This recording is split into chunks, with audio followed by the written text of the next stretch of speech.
So what happens when money comes to a niche and decides we're going to make this thing really big, but then maybe what if it becomes too big? And next thing you know, you're competing with Tyson. That's just one of the many questions I'm going to be asking Lorenzo Bared today with Farmer Focus, an organic poultry company.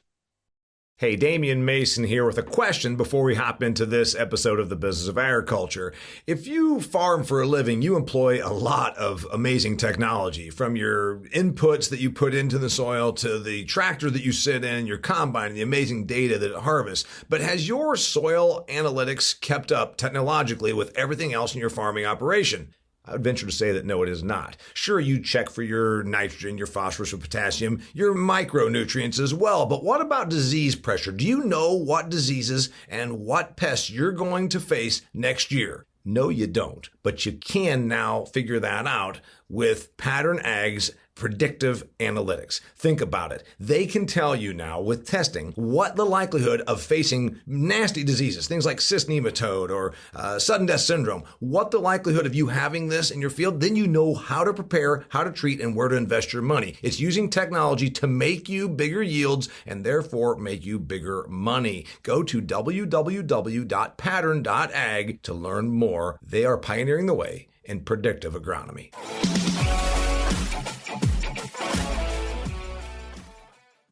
Hey there, welcome to another fantastic episode of the Business of Agriculture. We are so excited today. I got Lorenzo Bared. Lorenzo is the VP of strategy for a company called Farmer Focus. And generally, you'd call them an organic poultry company. They also work with small and independent providers and producers, as it were, of poultry. And I've got a lot of questions.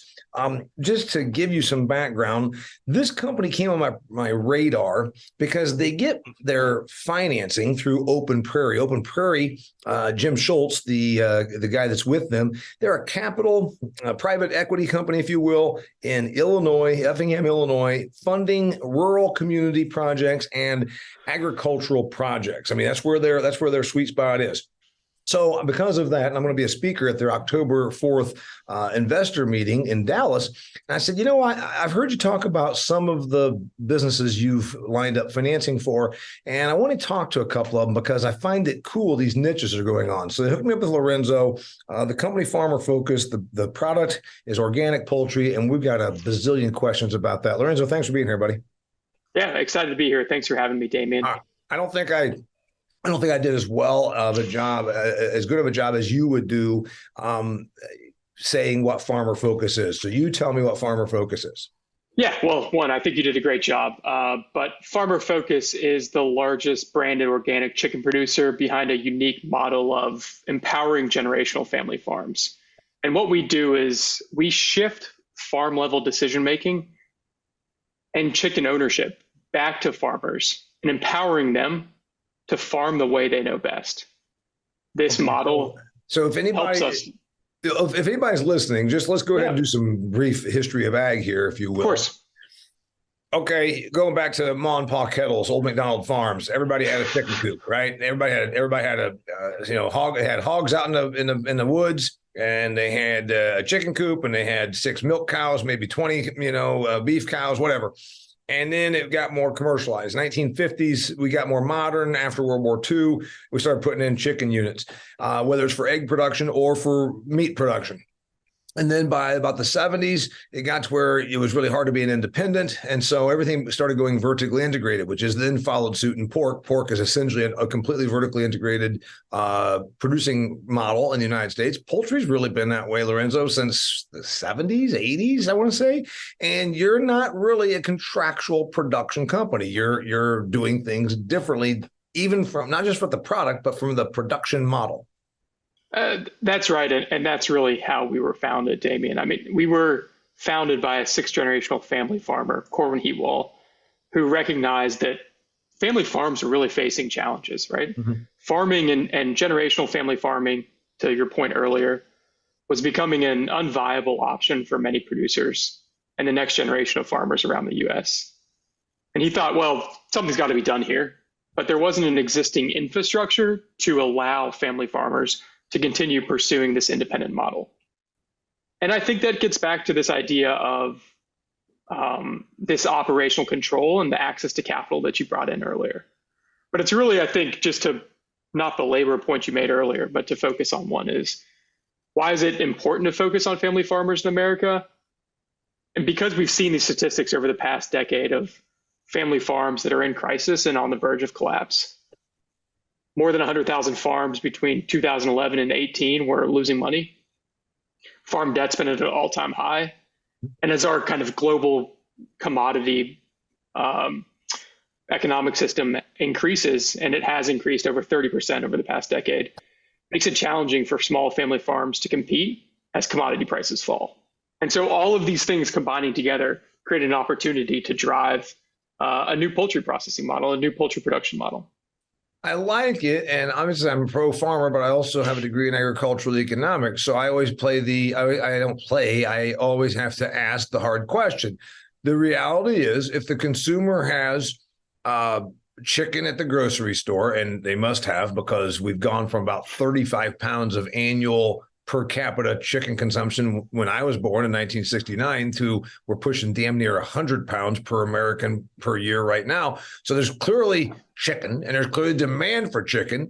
Is there demand for chicken that has a story? Because that essentially is what you're doing. Arguably, it might taste different. The production method, it might have, maybe that, and I want to get to that in a little bit. But there's got to be a consumer that cares. And I think after a certain point, and this is big picture, I know, at a certain point, Lorenzo, you run out of the customers that care about the story or care about the organic and just want chicken. So I always wonder, how big can a niche like this go until then there's just no more room? Yeah. So I think a few things and it's a perfect call out, Damian. Chicken itself, huge market in the US, right? We see reports of 27 billion. It's likely more than that, right? But just the retail space, retail, multi-outlet, the Targets, the Costco's, the Sam's. Dollars you're talking about of dollars, retail, correct? Yeah, retail dollars, poultry, right? Not even poultry meaning turkey. Poultry meaning chicken. Chicken, yeah, chicken and turkey, right? I mean, turkey has a tendency to be a bit more seasonal than chicken, right? But it's still, ground turkey is an incredible year-round market. And to your point about the niche, right, is 2 decades ago, you're right, organic was not as large of a market as it is today, but the organic category leads growth across all food. Okay, so if we just stop there, if you're finding an opportunity for, let's use a overwrought tech term, but product market fit, right? Yeah.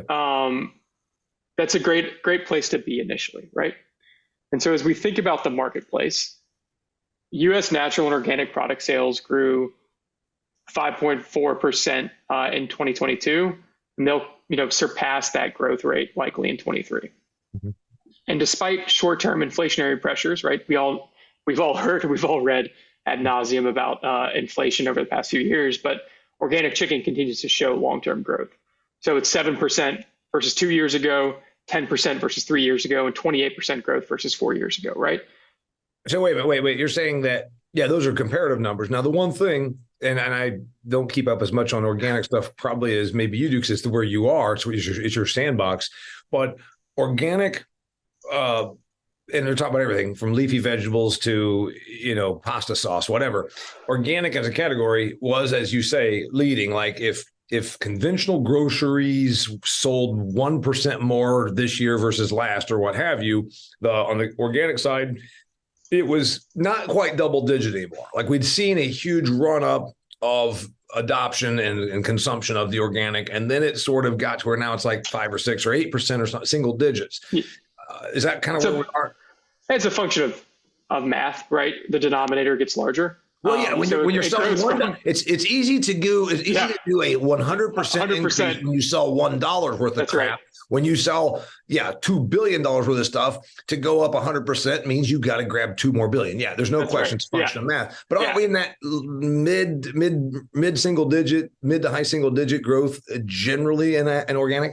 Yeah, I mean, I think we'll see it start to balance out, but it will continue to lead the food growth category, right? So if you think about food as a whole, and again, that's a math denominator point, but it will continue to lead that growth rate. And it's a great place for us to be. But you made a point earlier that I just want to touch on. which is the story side of the business too. So it's not just organic, right? Because there are other customers or other retailers who sell, and other processors who sell organic, right? And we see them all in the grocery stores that we all shop at. We see Farmer Focus and we see others.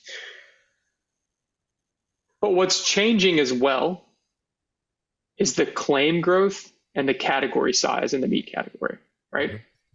So when we think about claims, when we look at our package, animal welfare, GAP3, non-GMO, labeled organic, right? And so they start to perform 2 to 3 times better in food and beverage. So we see a consumer, and especially Gen Z, millennials, coming in and finding opportunities to buy products that match what they're focused on, right? And then spending more money in the grocery store because they're cooking more at home. And so we've seen 12% increase in labeled or animal welfare growth, 5.5% increase in labeled organic growth and ingredient growth, 4% increase in labeled non-GMO, right? Not only are these opportunities to grow in the category, but we fit really well into that because of how we go back upstream to the farmers and ask them to work with the animals on farm. Okay, so I want to make sure that we clarify and also accentuate of course. The statement that you made that claims, okay, if this ballpoint pen, which is made in China and given to me at a corporate trade show, if it claimed it was whatever, non-GMO, there's going to be less adoption or demand because of it. So in other words, what I think you're telling me and to our listener, and I always have to make sure I'm thinking like the listener out here that, is from a completely different set of circumstance, that food and beverage gets a bigger bang for its buck on the claims that you can make, I think is what you said. So in other words, if it was a piece of paper and it said it was environmentally raised, that's cool. But if it's a chicken that says it's humanely raised, you get a bigger bang for your buck, a bigger reaction from the consumer on food and beverage than you do for, perishable or non-perishable otherwise goods, right? Slightly different. So if you have one piece of food or beverage, right? Yep. We don't have to, we'll just say it, one piece of food and beverage. Yep. And it has no claims. Yep. And then you have a piece of food and beverage that has animal welfare claim, right? Yep. It performs better. Yep. 2 to 3 times better. Okay. And that's, humanely raised is a big one. And then the non-GMO component of it, which I'm right now, a bunch of my listeners are throwing shit through walls right now because they're saying, but you know what? Remember, it's all business. It's all business. It's all business. We're just talking about business here. And then the other part of it is the other one that there's organic as well. Organic, of course, right? And that's of course. And that's USDA organic. Okay, so that's that USDA organic is an important bug, right? Because people recognize the value of that labeling. Mm-hmm. And recognize the work that's gone in to support and certify that. Okay. And along with animal welfare as well. Mm-hmm. By the way, is there certification on that? Because there's the USDA organic, which is not without its, shall I say, detraction. But then there's the claims of humanely produced. Midwest Poultry, that's down the road from here in Indiana, they have literally millions and millions of birds. They're not organic, but they don't think that they mistreat their chickens. So who is the arbiter of what humanely raised is? That's a good claim. Yeah. Is it managed? Yes, it is. So certified humane is a label that you acquire through an audit process, and all of our farms are audited. Okay. So then, and I kind of knew that. And similar with organic as well. Yeah, but the USDA has contractors that are the auditors on that, right? Yes. Yeah. Correct. Okay, so to become an organic, say, crop producer, and I got a buddy of mine that's in my Business of Ag Success Group network that you've got to go 3 years with no synthetic fertilizer nor non-approved chemistry on those fields.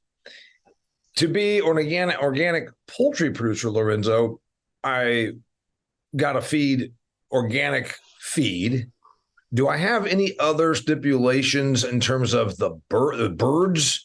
What hoop do I have to jump through to become an organic chicken farmer if I wanted to put in chickens out here at the De La Rosa Farms and be a producer for Farmer Focus? So similar to your commentary that the 3-year transition, right? Yeah. For crop producers, for organic poultry, you can't spray around your barn for 3 years, right? And so that's often a process of weed control for people. Mm-hmm. And so you have to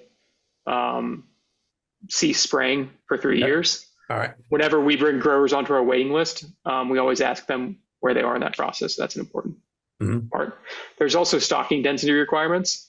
And so it's the stocking density requirements are 6 pounds per square feet. And so you can basically only have 6 pounds per 1 square foot in your house. And this is for meat birds compared to conventional. 6 pounds, that's basically a broiler every foot. Is it that much denser in a conventional barn than yours? It is, and I don't have the exact statistics off the top of my head. Density stocking thresholds, you can't be above. Spraying around the buildings, and then obviously it's conventionally produced grain that goes into the feed because, GMO, non-GMO, organic produced corn or whatever, soybean meal, whatever. Okay, go ahead. Yep.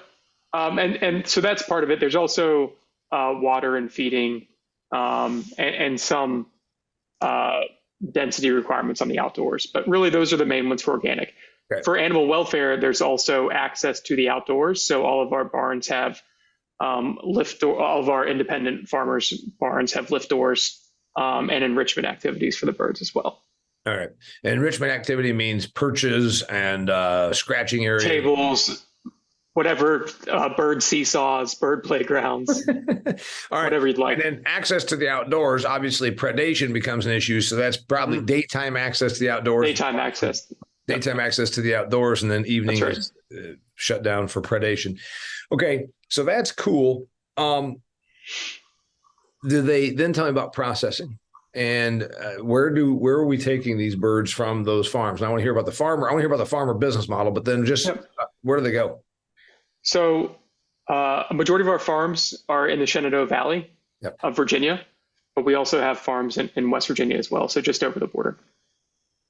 They're brought to Harrisonburg, Virginia, where we have our first processing facility. And so the birds are processed there. And then depending on the retailer or where the sales channel is, they'll go to our retail and pack out warehouse, which is also in Harrisonburg, Virginia. So we have 2 facilities that act as one facility side by side, all in Harrisonburg, Virginia, which is perfectly located to access up and down the East Coast into the Midwest.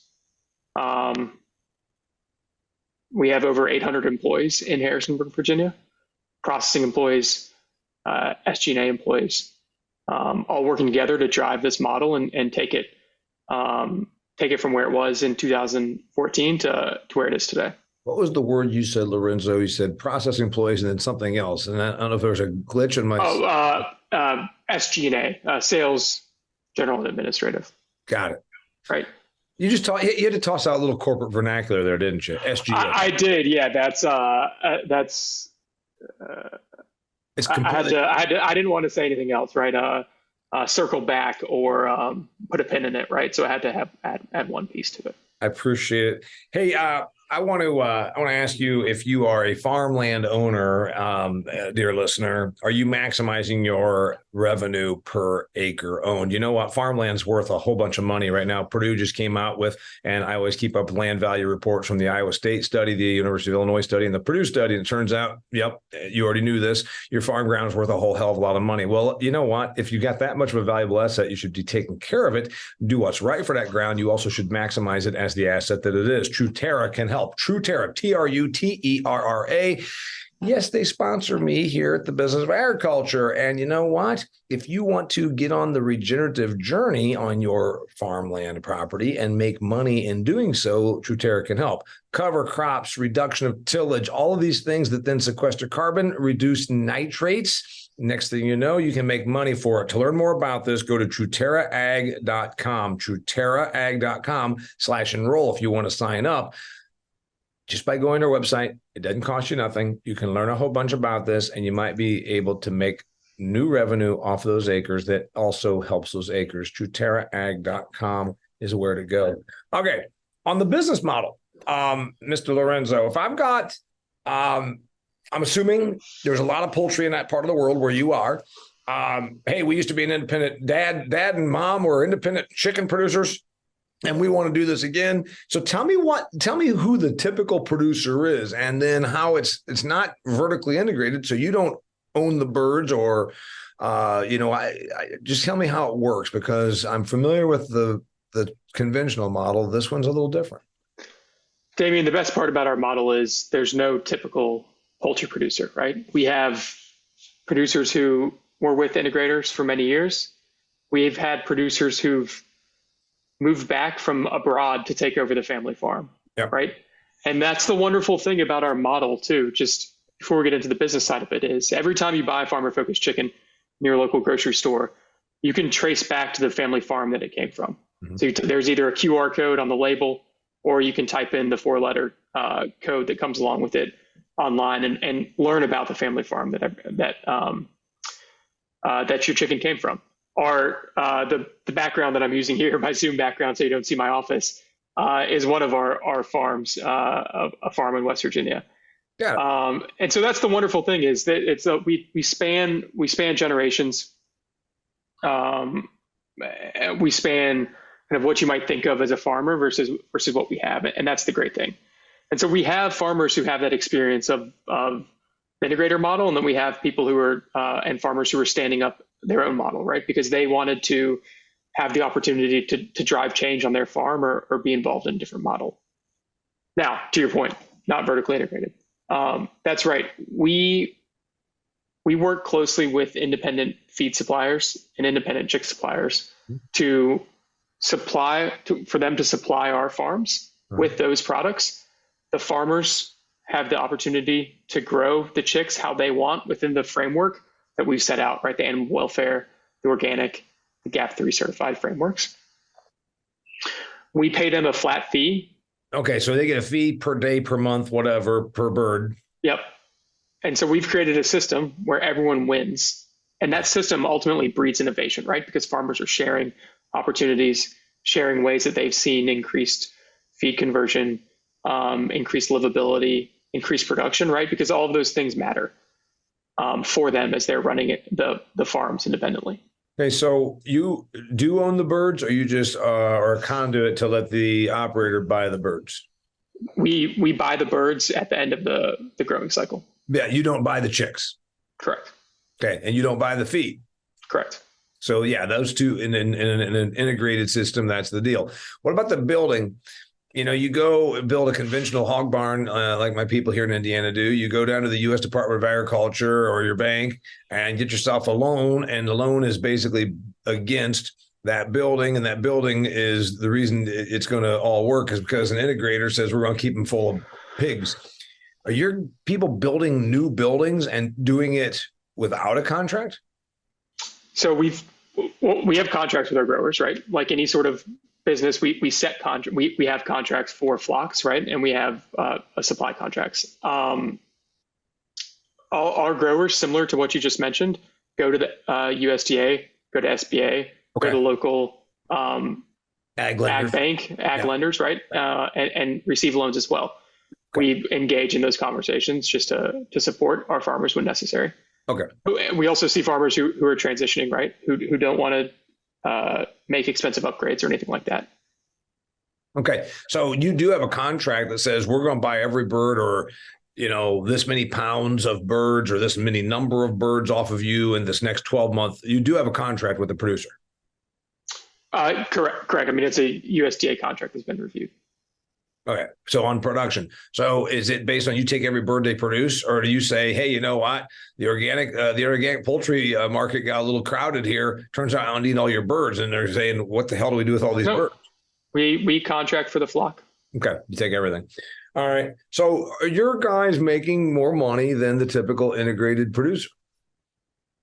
That's right. We have a fair pay for farmer label on our packaging, and that's important to us, right? Because we want to ensure that we're providing that fair pay for farmers. Yeah. We're seeing they're seeing take home pay that has increased the median in the marketplace, and that's really important to us, right? Because we want to see the support and continue to grow that generational family farming model, right? And ensure there's financially sustainable opportunities for these farmers over the long term.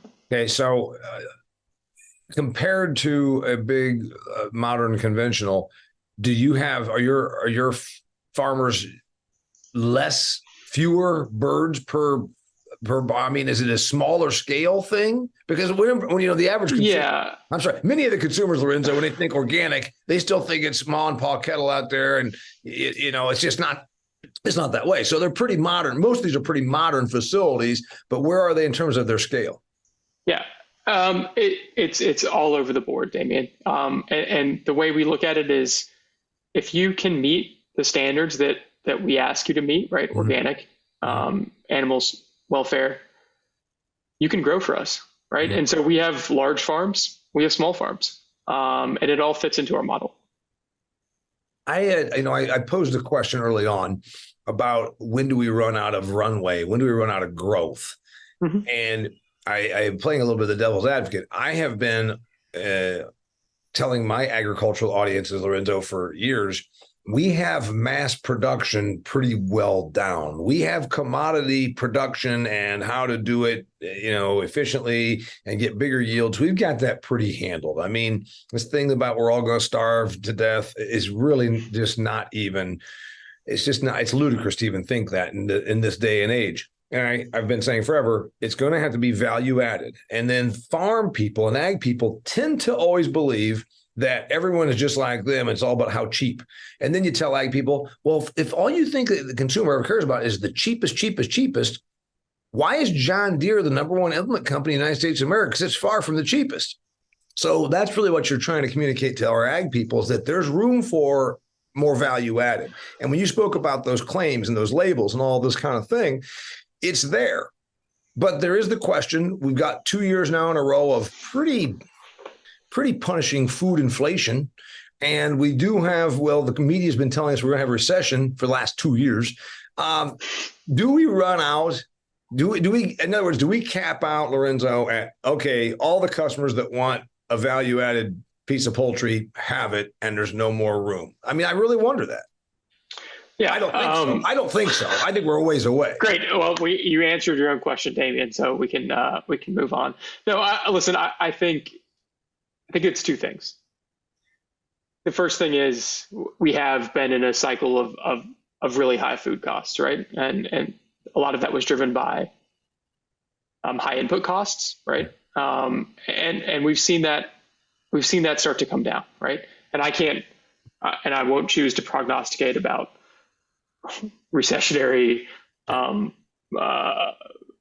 trends and wins and all of that. I do think that there's plenty of market for us to run it and grow in. And we'll continue to see shoppers who value claims, right? And value products like ours to take advantage of it in the marketplace and to buy that, right? Yep. We've seen consumer adoption continue, and we believe it'll continue over the course of the next, for the foreseeable future, right? That's why we're in the business. Mm-hmm. And I think that one thing that we haven't touched on, and I think is an important thing to note, is COVID started to change buying patterns, right? Mm-hmm. People recognized you could cook at home. It's not that hard. It's easy. It's sometimes less expensive. It's oftentimes less expensive. Yep. And chicken is a natural place for that. And so if you value the cooking at home experience, and that's continuing to stay even after everything with COVID is over, if you value that staying at home and cooking experience with your family, you'll start to spend more time thinking about what you're buying. And if you're starting to spend more time thinking about what you're buying, you're going to start to buy more claims-based products. We've seen this continue, and we believe we'll continue to see it grow, which creates an awesome market for us to appeal in. It does. And now, but Damian, the opportunity for us here is to say, how can we be more accessible, right? And continue to drive that accessibility through retailers and at the right price point. So one of the things that you ponder, because I'm all about the increased margins, I don't know. I've actually pondered this idea that all this talk that we're going to continue to have huge ag, it's all going to be industrial. Me and my buddy Todd Thurman that run this Business of Ag Success Group have thrown out a different set of thoughts. To have huge industrial scale agriculture, you'd have to have huge amounts of capital. Capital chases return, and money people are way more scrutinizing about return than ag people. Ag people like to make food. Ag people like to grow corn. Ag people like to milk cows. Capital people like to make money. And so I've said, the one problem with this industrial scale agriculture is that why would money come into a space using 8% interest money to make 4% returns? And that's probably where a lot of conventional ag is. So I think the future probably is value-added stuff like you, because your margins are greater, your margins per bird, your margins per farmer, whatever. So I'm all for this. And I actually think there's probably more runway than I was alluding to. Again, you're selling it for me. I don't have to do much work here. I think you're right. I think we see the market as a really exciting place to be, and we're continuing to see the adoption. I think potentially mentioned this earlier, but we continue to see and continue to be the fastest growing organic poultry company in the retail space today. We have great adoption. We grow incrementality at stores, and we're right in the perfect place for as consumer trends continue, right, and as generational growth continues, and as generations that weren't necessarily driving all of the decisions at the store are now driving more and more of the decisions at the store. We're in a perfect place for that, and so we're really excited about it. There's one thing. The bottom. This is the gotcha period, right? This is when you come out with the gotcha question. No, I don't have people on here to make them look bad. I am on here to have a good discussion. And I think that, again, you've already heard me piss off my own ag people twice. I let you talk about non-GMO stuff. And then I also said that ag people tend to think like that every consumer thinks like them. How cheap can I get it? How cheap can I get it? I'm like, that's not the case. I live half the year in the, North Phoenix, Paradise Valley, Arizona. There's a Whole Foods down the street from me. People that go to Whole Foods are not there because it's got the cheapest, the cheapest set of can of green beans on the shelf. It's not the case. But there is one thing. We know there's probably call it half the consumers that are just absolutely going to be shopping at Dollar General, or they're going to be shopping at, Food Line, whatever. They're going to be going to the lower, that's where they can be economically. And then we got the group that's sometimes can flirt with higher end stuff and sometimes can't. And then we got the folks that really can pretty much be Whole Foods shoppers, whatever. But here's the thing, every place has upped their game. Walmart's grocery section is one hell of a lot nicer than it was when they got into the grocery game 10 or 20 years ago.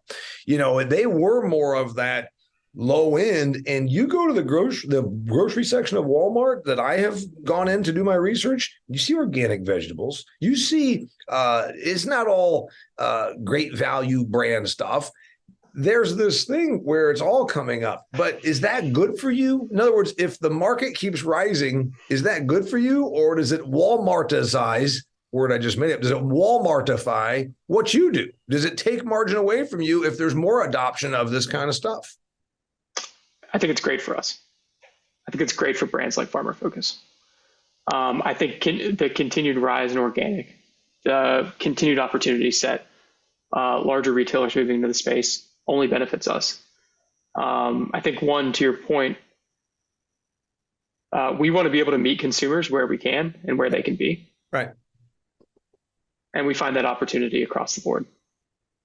Two, we sit in a place where as consumers want to continue to have that, again, I can't reiterate this enough, but going back to the at-home experience, and as food prices continue to stay elevated, regardless of where they're shifting out, consumers shift from meat or from beef, right, or from other more expensive proteins into poultry.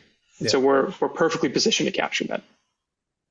And so I think it's great for us, and we're really excited about the continued growth in organic and the continued adoption of organic as a larger portion of the retailer footprint.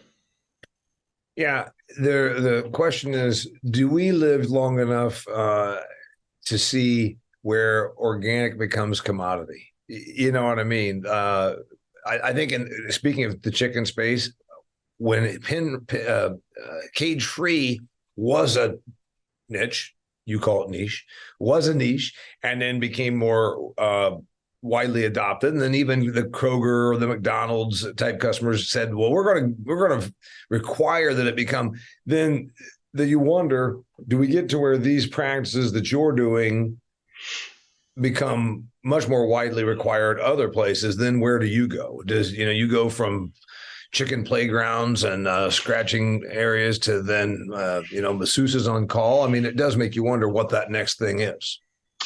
Yeah, I think that's definitely a possibility. That's a long-term transition, right? There's a lot of built infrastructure in the U.S. As it stands today, and so that transition will take time, and we'll just have to be watching and waiting. Well, it is a long-term thing, but you can compare it, and I like to tell my ag people, Lorenzo, look at other areas. When I was a kid, and you went in the classified ads or you looked at cars, it was a big deal to put in there that they had power steering, power brakes, power windows, power locks. Those things are all base level products at this point, right? You can't buy a car that doesn't have those things on it. So there is that thing of the bar keeps going higher, which is good for the consumer generally, because you're getting better stuff. But okay, last couple of questions. You got questions for me, probably. You're a sharp dude. You're sitting there, you're thinking, ask this guy something. You got any questions for me? We're on a great track here. I like where we're headed. How many farmers, this is rapid fire now, how many farmers work with Farmer Focus? 85 plus. Okay. And that's enough production with 85 farming operations that you can keep the 800 employees working in the processing facilities there. Your products go mostly East Coast. How far north, how far south, how far inland? We go all the way to the Midwest. So anything east of the Mississippi generally, all the way down to Florida, up to Maine almost. We also are available via some online retailers as well, and so can get all the way to the West Coast. You go through traditional retail and grocery distribution models, yes? Generally, yes. Yeah. Do I find your product at Kroger? Yes. Do I find your product at Walmart? No. Do I find your product at Piggly Wiggly? No. I'm just trying to think of the grocery. Yeah, I have to think in that space. What's the Northeast? What's the Northeast grocery chain? Is there such a thing? Yeah, we're in the Northeast. Stu Leonard's Stop and Shop. Publix in the Southeast. Harris Teeter, Kroger. Got it. Compared to and you can go online to farmerfocus.com and type in your zip code and you can find. I mean, that's fantastic. I'm not talking about end cap, I'm not talking about a loss leader. I'm not talking about a 19 cent per pound special. They're trying to drive people to the back of the store to pick up traffic. There's a Farmer Focus package of chicken legs or chicken breasts, and there's a package of Tyson Purdue Farms, Sanderson Farms, Pilgrim's Pride, whatever the name brand, whatever the commodity production is. What's the price differential, Lorenzo, on average? It's regionally different. It's tough to call out right now. 20% more? Again, it's driven so much by regional differences. The farmers that you have then on an average size, and I know you say you don't have a typical family, grain farmers with chicken barns, or very small grain and mostly do the chickens? What's that look like? Our family farmers, some also have dairy operations. Okay. Some have grain operations. Some just have poultry, but they're often diversified farms. Mm-hmm. And then the way you look at this business, I really like it. The reason you went to Open Prairie and then secured funding was for expansion, right? Tell me what you did when you teamed up with Open Prairie to get more money. Where did you put it? So we have a facility in Harrisonburg that was built decades ago.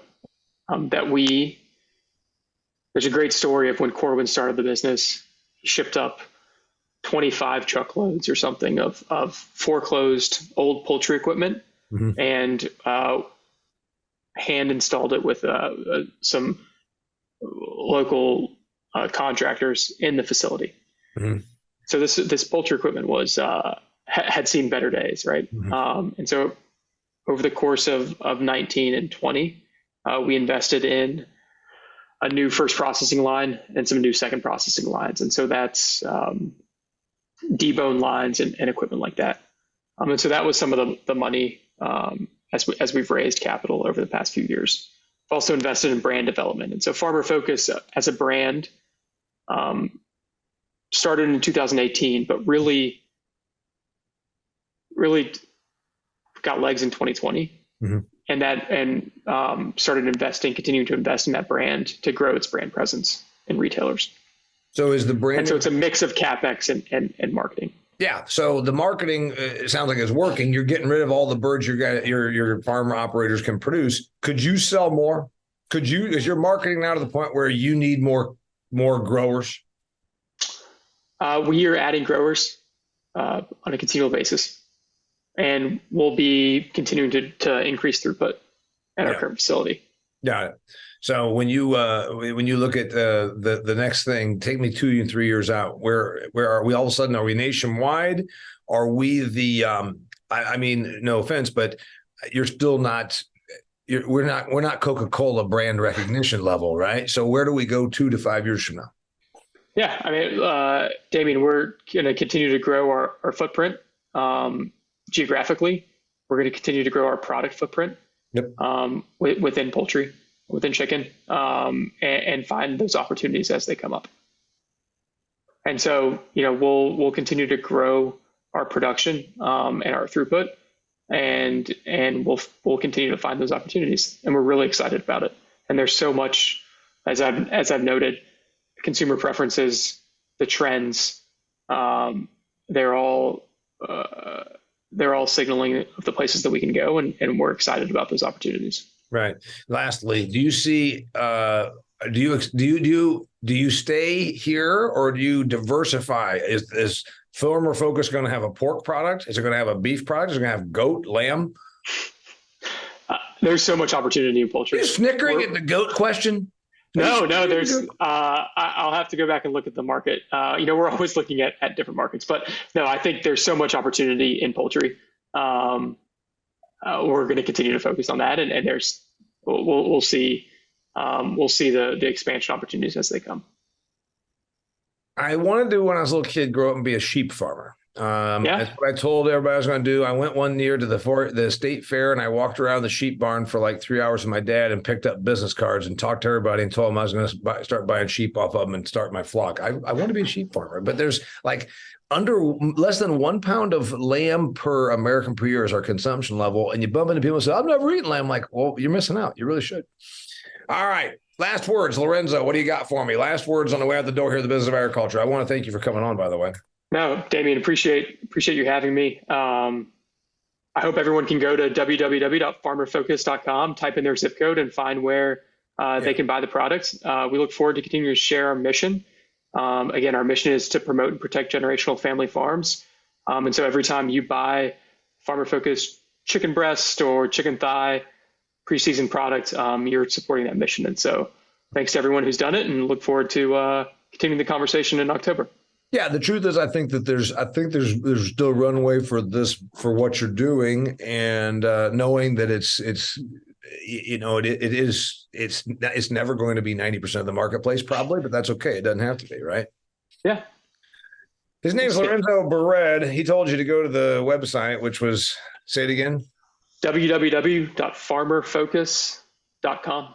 Got it. I'm going to be in Dallas on October 4th, speaking to a bunch of financials types that are going to be there on behalf of Open Prairie. And like I said, if you want to know about them, go back and just type in the search engine, Damian Mason, Business of Agriculture Podcast, Open Prairie, and you'll hear all about that. And Jim Schultz was my guest. I look forward to seeing you down there. Thanks for having me. Until next time, thanks, Lorenzo. This is always good. Thanks, Damian. Till next time, I'm Damian Mason, and this is the Business of Agriculture.